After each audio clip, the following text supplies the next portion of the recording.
جب کوئی پکارنے والا مجھے پکارتا ہے تو میں اس کی دعا قبول کرتا ہوں، تو ان کو چاہیے کہ میرے حکموں کو مانیں اور مجھ پر ایمان لائیں تاکہ نیک رستہ پائیں۔ سورۃ البقرہ۔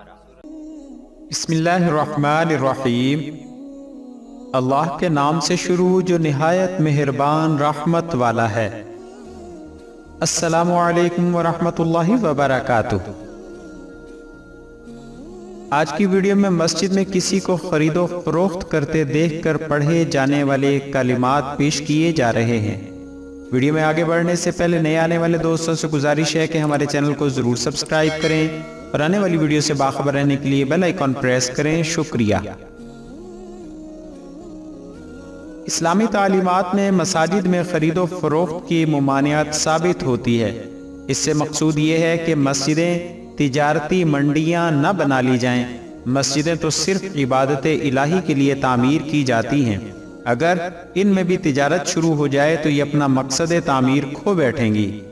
مسجد کو صرف یاد الہی کے لیے مخصوص ہونا چاہیے۔ سنن ترمذی کی حدیث نمبر 1321 میں ابو ہریرہ رضی اللہ عنہ کہتے ہیں کہ رسول اللہ صلی اللہ علیہ وآلہ وسلم نے فرمایا، جب تم ایسے شخص کو دیکھو جو مسجد میں خرید و فروخت کر رہا ہو تو کہو، لا اربح اللہ تجارتک۔ ترجمہ، اللہ کرے تیری تجارت میں نفع نہ ہو۔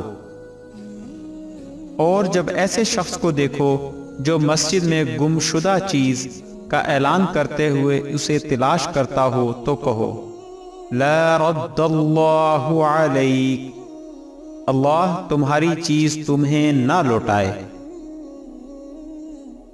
وضاحت: اکثر اہل علم کا اسی پر عمل ہے۔ وہ مسجد میں خرید و فروخت کو ناجائز سمجھتے ہیں، تاہم بعض اہل علم نے اس میں خرید و فروخت کی رخصت دی ہے۔ آخر میں آپ سے گزارش ہے کہ ہماری حوصلہ افزائی کے لیے ہماری ویڈیوز کو لائک اور شیئر ضرور کریں اور اپنی قیمتی رائے کومنٹس میں ضرور ظاہر کریں۔